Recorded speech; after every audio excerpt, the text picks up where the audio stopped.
Hello everybody, I want to talk about the first band that was really important after Queen's Clearwater Revival, which I listened to on the turntable of my parents all the time. Also the Beatles, I remember they had the blue one, didn't like the red one too much except of side 4. There was a Rolling Stones, 30 super hits, and a lot of other stuff, but it was Queen's Clearwater Revival that got me into the more heavy music, and of course a compilation from Stadtsparkasse, which is a bank in Germany. There was Fireball from Deep Purple on it, and also House of the Rising Sun from Frigid Pink, this totally distorted version you might remember. This all was to that day, I was maybe 6 or 7, the heaviest stuff I knew, and I came home from school, and most of the time the first thing was listening to those albums or individual tracks all the time. Yeah, but then it was, what do you call that? Basic school, Grundschule, it's in Germany. A friend of mine told me, my older brother, he has an album at home. There's a guy spitting blood on it. I was totally impressed by that. Why should someone spit blood and also fire in a band? Because a band is just there to play music. At least this was my view on things when I was a kid. Because, okay, a band goes on stage and plays and tries to be as good as possible. The show element was not something that I knew or realized back then that it is, and of course it was not that big back then. There was Alice Cooper, but I can't remember knowing Alice Cooper back then when I was 6 or 7, because my parents didn't listen to him, and it was this older brother that introduced me to Kiss.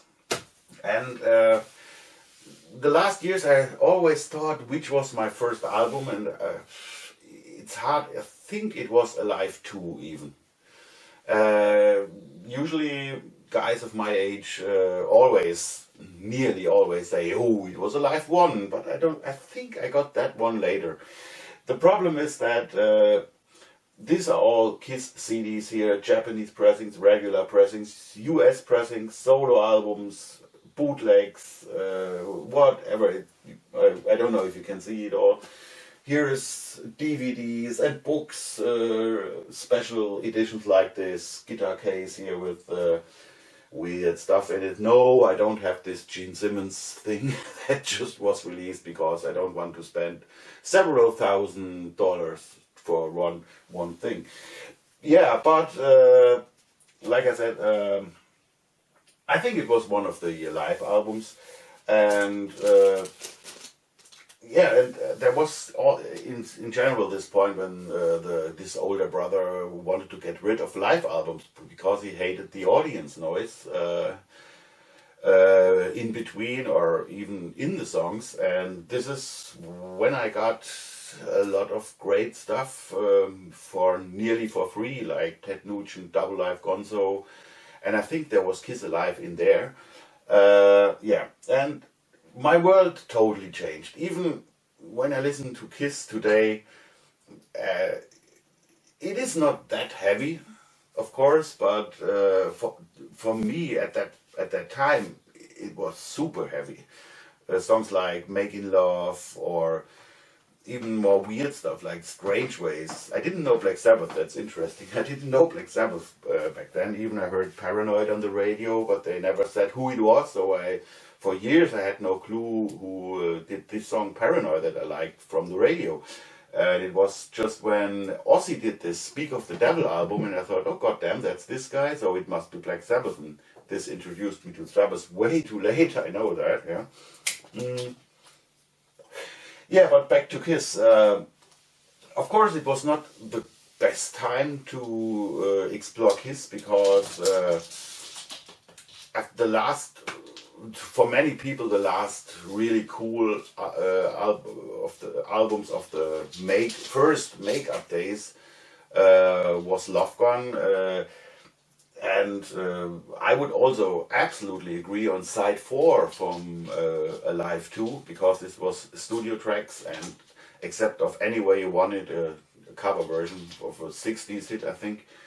I love all that stuff, especially Rocket Ride from Ace Frehley.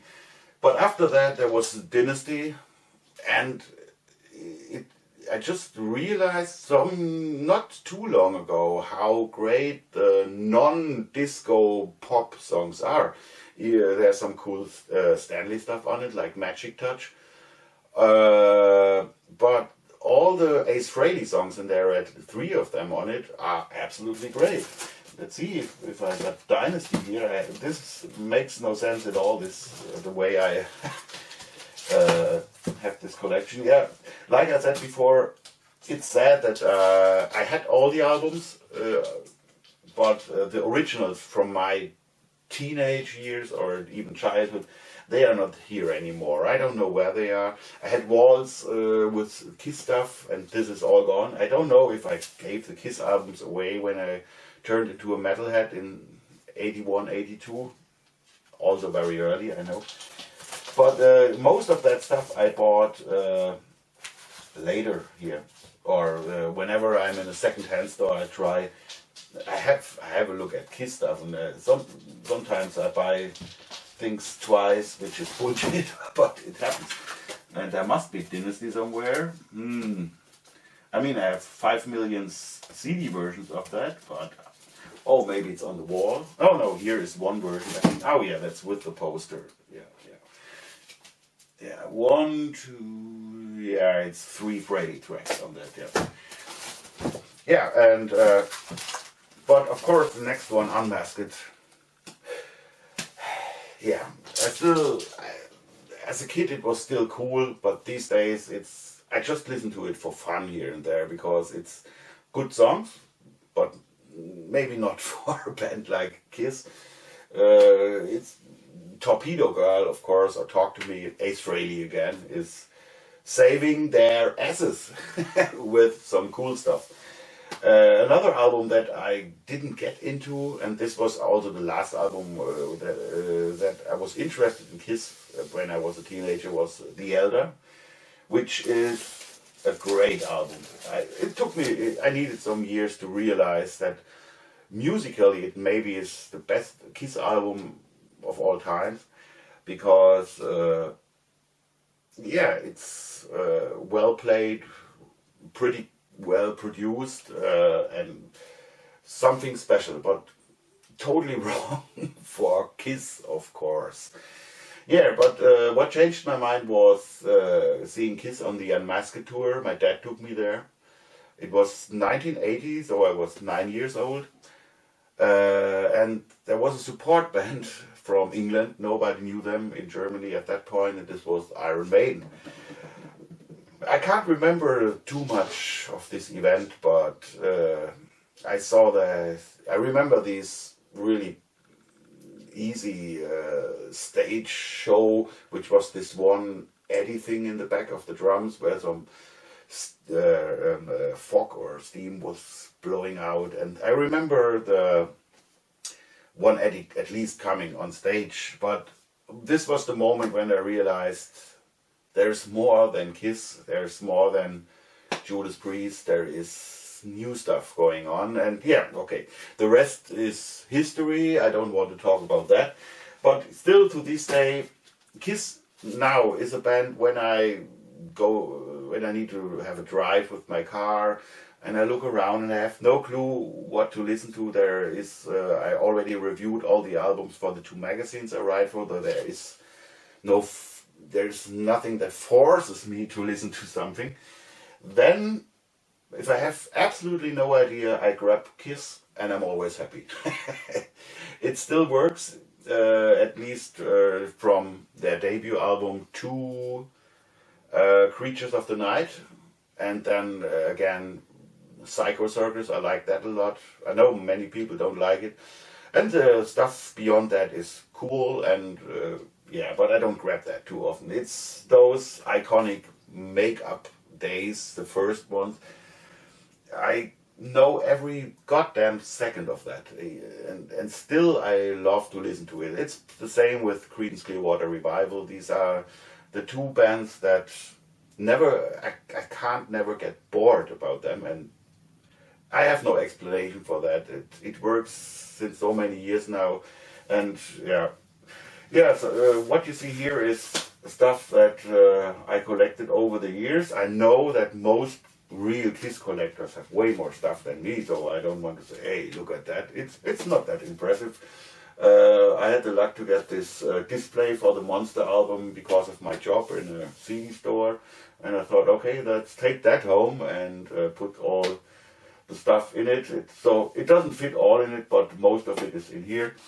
Then when I'm on tour with Manila Road and Phil and me are visiting second-hand stores, then I found stuff like that. This is a 12-inch single, or weird versions. There's some live stuff. I think this is from Spain, and I enjoy that really special stuff and special pressings. I know that in America, everybody's hunting for this thing here. I think I have 4 copies of that. Best of solo albums. It was so common here in Germany. It's even today it's really cheap. Yeah, and okay. Last word about solo albums. One of my favorites is Gene Simmons. Kill me for that. I love that album. And Ace Frehley. Paul Stanley's is cool. It's like another Kiss album. I like that song with Carmine Appice on the drums a lot. It's really Zeppelin-like. I can't listen to the Peter Criss album with a lot of fun. Here and there, when I do a mixtape with Kiss stuff, I maybe put one song on it. It's I'm Gonna Love You. I like this one because of the cool groove and everything. But the other 3 guys, I like their solo albums also. So that's about Kiss, just for fun. Goodbye.